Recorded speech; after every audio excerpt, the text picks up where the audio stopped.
Okay, so you sent us this really interesting video by Napoleon Hill. It's called How to Destroy Fear Forever. Yeah, quite a title, right?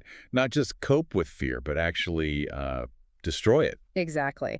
And that's what we want to get into today in this deep dive. We're aiming to unpack Hill's core ideas here, what he thinks fear really is, how it operates, and, the practical stuff. The actionable insights. What can people actually do based on this? Right. How do we go from feeling controlled by fear to, well, confronting it and moving past it? That's the mission today. Well, what struck me first is how Hill sort of reframes fear. He basically says it's not the bad guy we always make it out to be. Interesting. So not something to just avoid. Not necessarily. He positions it more as a primal instinct, hardwired for protection, like an internal alarm system. Okay, a warning signal. Precisely. But here's the critical distinction he makes. That warning signal is one thing. Letting it become the decision maker is another entirely. And that's the trap. Mistaking the warning light for a definite stop. Exactly. People let that instinct take the wheel, and then they feel stuck. So the insight here is fear isn't necessarily reality. It's a primal warning. The real problem starts when we let it drive our choices. Okay, so if the feeling of fear isn't the main problem, what does Hill say is the real barrier? He's very clear on this. It's inaction. Inaction. Yeah. The pause because of fear, the Oh. hesitation. It's the opportunities we miss, the things we don't say, the dreams we put off. That's the real damage fear causes. So courage isn't like not feeling afraid. Not at all, according to Hill. It's acting even when you feel afraid. He argues that the people who really achieve things, they feel fear too. Everyone does. But they make the choice to move forward anyway. So the real cost is paralysis. That's it. The cost isn't the feeling. It's the opportunities fear paralyzes you into missing. Which leads, I guess, to his idea about movement. Directly. He really emphasizes the power of just moving through fear. The idea is that every time you act despite being scared, you're essentially teaching your brain something new. What are you teaching it? That fear doesn't automatically mean stop. It might even mean, okay, this is important, or time to step up. It's like rewiring. Through repetition. Exactly. Consistent action in the face of fear gradually lessens its control. It's like you become the kind of person fear can't really settle in because you've trained yourself to act before it takes hold. So the insight is basically action beats fear. Momentum is the key. You got it. Action is the antidote. Fear hates momentum. Now, this other angle is really compelling too. Fear as a storyteller. How does he explain that? Right, he talks about fear being this like master narrator. It crafts these stories that feel incredibly real, very emotionally charged. But they're not actually true. Fundamentally, no. He says fear is a liar, a deceiver, Yes. and its favorite lies are about us. Like what? Oh, you're not ready, you're not good enough, you don't deserve this. Wow. It paints these vivid mental pictures of failure, humiliation, things falling apart. And because it sounds like our own inner voice, We buy into it. We accept the lies as reality. so it lives in our imagination. Totally. Fear absolutely thrives there. It takes a tiny seed of doubt and grows this huge, scary movie around it in your head. So you don't just worry about a tough conversation. You see it ending badly. Exactly. You don't just hesitate about something new. You vividly imagine failing spectacularly.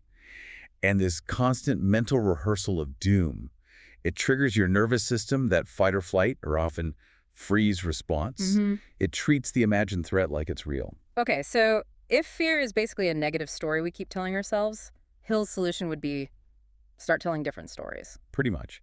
He points out that our minds aren't great at telling the difference between vivid imagination and actual memory. So the strategy is to consciously rewrite those fear scripts. Yeah. Instead of replaying disaster scenarios, you deliberately visualize success. You mentally rehearse positive outcomes. And this is where he brings in affirmations. The positive self-talk.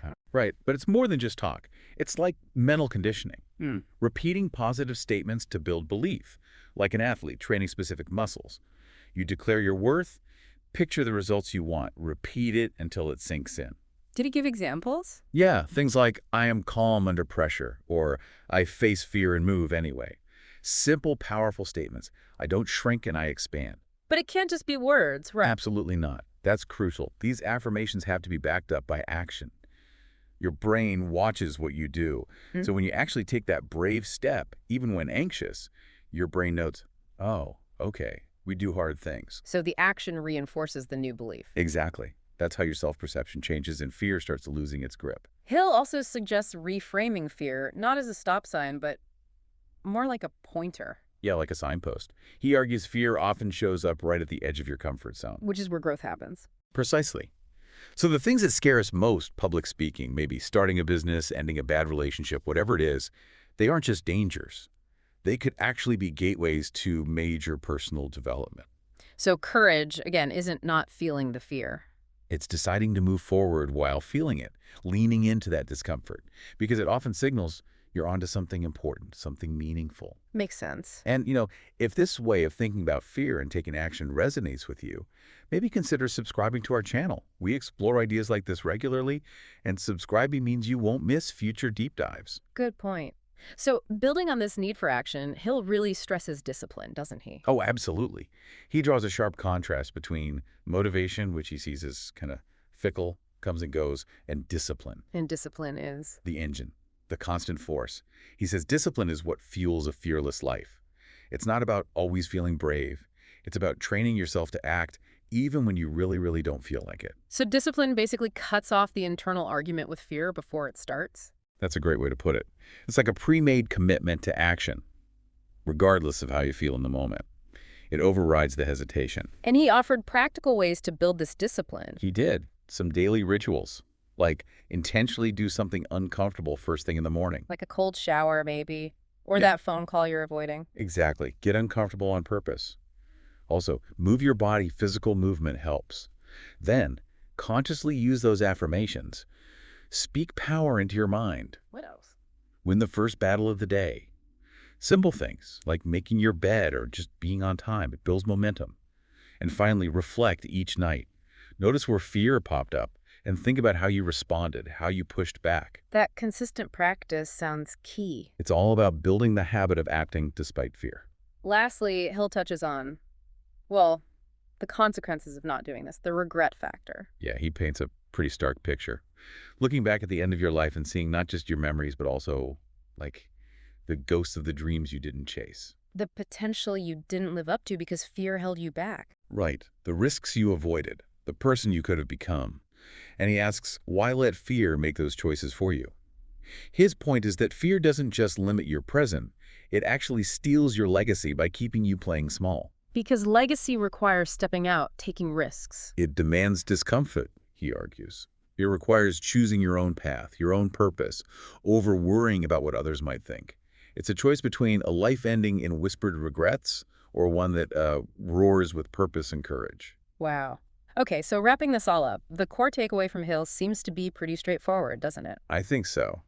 Fear loses its power when you stop taking orders from it, when you act anyway. And becoming fearless, in his view, isn't magic. It's training, it's consistent effort, applying these kinds of strategies day in, day out. Definitely a process, not an overnight switch. It requires actually doing the things we've talked about. Which leaves us with a final thought for everyone listening. Yeah, maybe think about this. Where, specifically in your life right now, does fear feel like it's in charge? What's one small thing, just one you could actually do today, right now, to start pushing back, to begin building that fearless muscle, as Hill might put it? And reflect on that idea that the life you really want might just be waiting on the other side of that fear.